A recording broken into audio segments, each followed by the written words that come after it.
네, 운명의 날이라고 표현되어 있는 북미 정상회담이 오늘 이제 본격화돼서 단독 확대 회담이 있고요. 오찬을 하고 합의문이 이른바 하노이 선언이 발표될 걸로 예정이 되어 있습니다. 어떤 경제적 성과를 기대할 수 있는지 그리고 투자자들은 어찌 대응을 해야 되는지 특집으로 준비했습니다. 김영익 서강대학교 경제대학원 교수 모셨습니다. 교수님 어서 오십시오. 네, 안녕하십니까. 네, 말은 많고요. 사실 당장 오늘이니까 일단 네. 어떤 내용이 담길지를 좀 보고 평가를 하면 될 텐데요. 일단 경제 분야 관련돼서는 좀 나올 수 있는 기대할 만한 것들이나 의제로는 어떤 게 있습니까? 기본적으로 생각해 보면 미국이 이제 북한 핵 폐기 그걸 안전하게 네. 요구할 것 같고요. 그다음에 트럼프 입장에서는 또 재선 때문에 어떤 식으로 결론을 유도할 것 같습니다. 북한은 체제 보장, 그다음에 경제 제재 때문에 북한 경제가 좀 마이너스 성장하고 있는데요. 그 경제 제재를 어떤 식으로 요구할 것인가 이런 것들이 핵심 과제인데요. 방향 지난번보다는 좋은 것들이 조금 더 진전된 것들이 나오겠죠. 네. 그래서 예를 들어서 영변 핵 폐기나 그다음에 경제 제재 해제, 그다음에 남북 경협 확대 이런 것들이 나오기는 나올 텐데요. 그런데 그레이엄 앨리슨과 하버드 대학 교수가 있는데 그분이 얼마 전에 애정된 전쟁이라는 이런 책을 냈었는데요. 거기서 보면은 투키티데스라고 말씀하신 태양 아래 새로운 것은 하나도 없다. 그러나 하나 있다. 그거는 핵이다 그랬는데 그만큼 핵 문제가 쉽지 않은 것이죠. 그래서 좋은 쪽으로 방향으로 해결됐으면 좋겠습니다만은 조금 더 인내심을 좀 가질 필요는 있을 것 같습니다. 네. 북한으로서 이제 체제 보장을 받는 것이 중요하고요. 그러면서 계속 이제 종전 선언을 좀 바라는 측면인데 이번 하노이 선언에서 그런 게 좀 담길 수 있을는지, 혹은 이제 담기지 않더라도 북한의 소위 체제 위험이나 이런 위험이 줄어들게 되면 그동안 고질적으로 얘기했던 투자자들이, 특히 외국인 투자자들이 한국에 대한 코리아 디스카운트가 좀 해소되는 계기가 될까요? 예, 우리나라 PER이 9배, 10배 늘 거기서 안팎에서 움직이죠. 그거는 그동안 세 가지 이유 때문이었는데 한국의 배당성이 낮다, 지배 구조가 투명하지 못하다, 그다음에 지정학적 리스크가 있다. 그런데 이런 것들이 조금씩 개선되고 있는 것 같습니다. 이번에 현대차 그룹 보니까 2017년에 배당 성향이 27%였는데요. 작년에 71%나 준다고 그러거든요. 아마 다른 기업들도 배당을 많이 주기 때문에 주가에는 좀 긍정적이고요. 그다음에 이번 정부 공정경제 강조하고 있습니다만은 기업 지배 구조도 조금씩 투명해지는 것 같습니다. 그리고 여기다 이제 북핵 리스크 문제가 우리 주식시장을 계속 억눌렀는데요. 이것도 좀 좋아지는 방향으로 가고 있지 않습니까? 예를 들어 작년 1, 2월만 하더라도 영국의 더 이코노미스트 같은 이런 경제 주간지 보면은 표지에 한국 전쟁, 미국이 북한을 친다 이런 것들이 많이 나왔거든요. 그래서 한국의 CDS 프리미엄이 50 넘게 올랐는데 최근 보니까 29 정도로 떨어졌거든요. 그래서 이런 측면에서 보면은 코리아 디스카운트가 점차적으로 해소될 수 있다, 이런 긍정적 측면으로 봐도 될 것 같습니다. 그렇죠. 그런 어떤 미국의 군사작전 가능성 이런 것들도 사실은 그리 오래지 않은 시간에 사실 언급이 됐었죠. 예, 많이 변했죠. 그에 비하면 정말 격세지감으로 분위기가 많이 좋아졌습니다. 북한이 이제 베트남 경제 모형을 따라가고 그걸 선호하고 이번에도 가면 굉장히 현지 시찰도 하고 이런 걸 보면 우리로서도 어차피 경협을 해야 되는데 북한이 베트남식 모델을 쫓아간다는 거에서 좀 생각할 수 있는 의미는 어떤 게 있습니까? 도이모이라고 그러는데 1986년에 베트남이 시장 개방하고 개혁 정책을 썼지 않습니까? 그 뒤로 베트남 경제가 많이 발전됐는데 아마 북한의 정책 당국자들이 이번에 그걸 많이 볼 것 같습니다. 그래서 27일 날 북한 대표적인 기관지 노동신문을 보면은 베트남 경제에 대해서 자세히 좀 소개를 해놨거든요. 이만큼 베트남 경제에 북한도 관심을 가지고 있다는 겁니다. 아마 지금 경제가 어려우니까 북한에도 먹고 사는 문제가 정말 핵심 이슈로 대두되고 있는 것 같습니다. 네.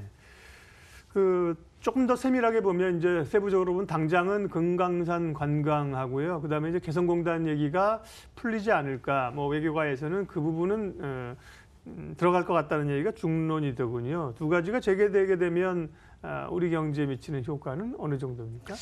저는 상당히 긍정적이라고 보는데요. 저는 개성공단 폐쇄가 전 폐쇄될 때 아쉬웠다 그런 생각이 들었었는데 제가 한 5년 전에 베트남 호치민시에 강의 한번 하러 갔었어요. 그런데 거기 가 보니까 우리나라 삼성전자가 베트남에서 휴대폰을 절반 정도 생산한다고 그럽니다. 네. 아마 이번에 북한 사람들이 거기 방문했다고 그러는데요. 그럼 삼성전자가 왜 베트남에서 휴대폰을 생산하느냐? 네. 우선 임금이 싸고 그다음에 그 사람들 교육열이 높아가지고 일을 금방 배울 수가 있다는 거거든요.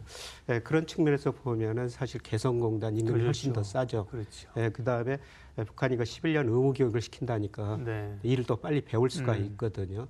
그래서 개성공단 폐쇄돼 가지고 그 중소기업들이 지금 베트남 가서 사업하는데 많이 어려움을 호소합니다. 제가 좀 관련된 일을 하고 있기 때문에 네. 예, 거기서 좀 알고 있는데요. 우선 가보니까 말이 안 통하더라. 네. 그다음에 임금이 훨씬 더 높더라. 그다음에 베트남 사람들이 북한 사람들보다 덜 부지런하더라. 네. 그래서 그분들이 개성공단을 다시 굉장히 그리워하고 있거든요.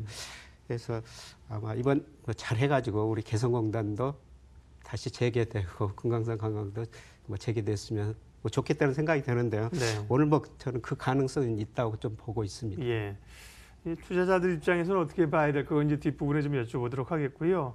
경협 효과가 근데 이제 기대감이 크고 이제 이걸 뭐 추측하기가 굉장히 어려우니까요. 얼마의 돈이 들어갈 거면 얼마적 성과가 있을지를 다 이제 어떻게 보면 그림만 그리기 때문에 예측하기가 좀 어렵고 또 좀 너무 기대감이 큰 것 아닌가 회의적으로 보는 분도 있습니다. 남북 경협 효과에 대한 큰 그림의 시각은 어떠세요? 뭐 장기적으로 좀 보셔야 될 것 같은데요. 네. 지금 우리나라 경상수지가 매년 700억 달러 이상 흑자나는데 네. 그 돈이 해외 직접 투자, 증권 투자로 나가거든요. 예, 저는 그 돈이 북한으로 가면은 생산성이 훨씬 더 높아지리라고 보고 있습니다. 예, 물론 뭐 정부나 가계 차원에서는 좀 부담될 수 있죠. 네. 뭐 통일 비용, 북한 지원 비용이 많이 들어가거든요. 그래서 정부가 돈을 쓰고 정부가 돈을 쓰려면 또 가계가 저 세금을 많이 네. 내야 되죠. 그래서 소득 동독 통일될 때 이러한 걸 예상하고 오히려 소득 주민들이 국민들이 소비를 많이 줄여버렸거든요. 그래서 소비자 경제가 상당히 어려워졌었는데 뭐 정부 가계는 부담이 될 텐데요. 근데 기업 측면에서 저는 상당히 이익이라고 보고 있습니다. 우리 기업들이 작년 9월 말에 한 608조 현금성 자산을 가지고 있거든요. 이 돈을 왜 가지고 있느냐? 마땅히 투자할 데가 없기 때문입니다. 예. 그런데 북한의 싼 노동력하고 네. 이 돈들이 결합되면은 사실 우리 제조업이 한 단계 성장하리라고 보고 있거든요. 그런데 요새 뭐 자동차 같은 거 보면은 품질은 거의 비슷해졌다고 그럽니다.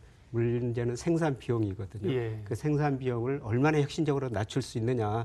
그런데 현대자동차가 북한과 가지고 생산하면은 저는 그런 측면에서 상당히 경쟁력을 가질 거라고 생각하고 있습니다. 근데 투자의 시간이 오래 걸리는 거고 성과를 거두기까지의 여러 과제 가운데 또 체제가 불안정해서 개성공단처럼 또 어찌 될지 모른다는 이런 불안감들이 있는 게 큰 과제잖아요. 예, 그런 것들이 해결돼야 되죠. 그렇죠. 그래서 남북 평화 체제 뭐 예. 이런 것들이 좀 해결돼야 되는데 종전선언 이런 것들은 그러니까 단기적인 문제보다는 네. 제가 지금 말씀드린 것은 좀 중장기적으로 우리가 그런 측면에서 한번 기대해 보자 그런 말씀을 네. 드리는 겁니다. 금융시장은 뭐 항상 그 앞서가고 기대를 선반영하기 때문에요. 당장 이제 조금 아쉬운 거는 투자자들도 그런 긴 흐름의 그림들을 그리고 어떤 기업이 효과가 있을 거지 이걸 봐야 되는데 당장 뭐 경협주가 오늘 올랐다가 내일 떨어졌다 이게 단기적으로 등락이 너무 예. 심하잖아요. 대응도 사실 어렵고요. 예. 투자자들 입장에서 금융시장에서는 이제 어찌 봐야 될까요? 뭐 단기적으로는 많이 반영됐다고 저는 보고 예. 있고요. 좀 중장기적인 측면에서 봐야 될 것 같습니다. 네. 그리고 올해 들어와서 지금 MSCI 거기 보면은 네. 전 세계 주가가 어제까지 한 11% 올랐거든요. 뭐 미국 주가 11%, 중국 상하이 종합 주가 더 올랐죠. 18% 네. 올랐는데요. 우리가 한번 따져 볼 게 이게 그동안 하락 추세에서 마무리하고 상승 추세로 전환된 거냐. 네. 근데 올해 주가가 많이 오른 것은 FOMC 사실 12월하고 작년 12월, 올 1월 결과가 많이 달라졌지 않습니까? 네. 작년 12월만 해도 금리를 올해 두세 차례 올릴 것이다. 그런데 1월 FOMC는 인내심을 갖겠다. 네. 그다음에 미중 무역전쟁 지금 휴전하고 있고요. 그다음에 북미 협상 이런 기대들이 많이 반영됐는데 이런 기대들이 이미 충분히 시장에 반영되지 않았을까. 이제는 저 경제 펀더멘탈 기업 수익 이런 거를 더 지켜봐야 될 것 같습니다. 그래서 오늘 그 1월 산업활동 동향이 발표가 됐는데 뭐 산업생산 전월보다 좀 증가하고 소비도 네. 증가했던데 근데 경기를 종합적으로 판단할 수 있는 동행지수 순환변동치, 네. 선행지수 순환변동치 이거는 2017년 하반기부터 계속 떨어지고 있거든요. 예. 선행지수 순환변동치가 뭐 경기 저점에 뭐 1개월, 5개월 선행했는데요. 뭐 이걸 보면은 아직도 우리 경기가 네. 좀 수축 국면에 있다. 이런 식으로 볼 수가 있겠고요. 그리고 뭐니 해도 우리 주가와 가장 관계가 높은 경제 변수는 일평균 수출 금액이에요. 내일 뭐 쉬는 날이지만 네. 또 산업통상자원부에서 2월 수출입 동향을 발표하거든요. 거기서 일평균 수출 금액하고 우리 주가하고 상관계수가 거의 0.88 정도 있는데요. 뭐 내일 수출도 한번 보고 지금은 좀 차분히 대응하시는 게 좋지 않을까 그런 생각을 해봅니다. 네.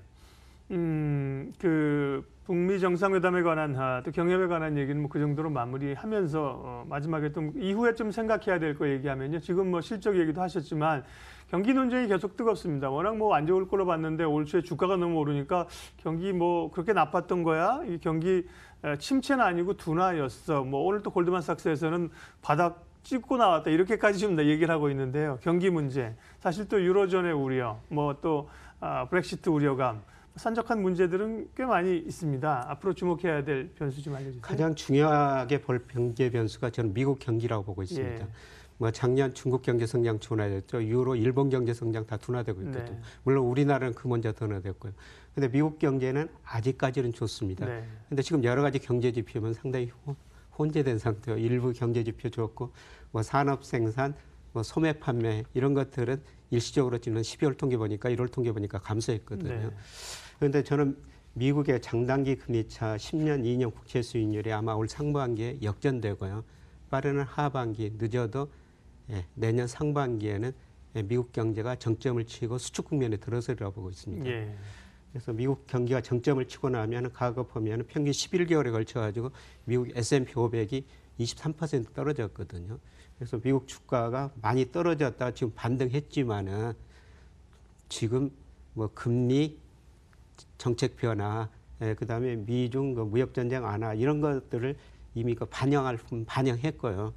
저는 앞으로 경기가 더 중요하다고 보고 있습니다. 예. 경기를 생각해 보면은 미국 주가도 여기서 추가적으로 많이 오르기는 힘들고 오히려 그 2분기 중반, 뭐 3분기 가서는 다시 많이 하락 조정을 거칠 수 있다고 보고 있습니다. 네. 그래서 미국 경기를 지금은 가장 관심 있게 보시는 게 좋을 것 같습니다. 올 초에 이제 주가가 너무 올라오면서 기대감들이 커졌는데 경기에 대한 흐름이 어디로 가고 있는 거를 잊어서는 안 된다는 말씀으로 가름하겠습니다.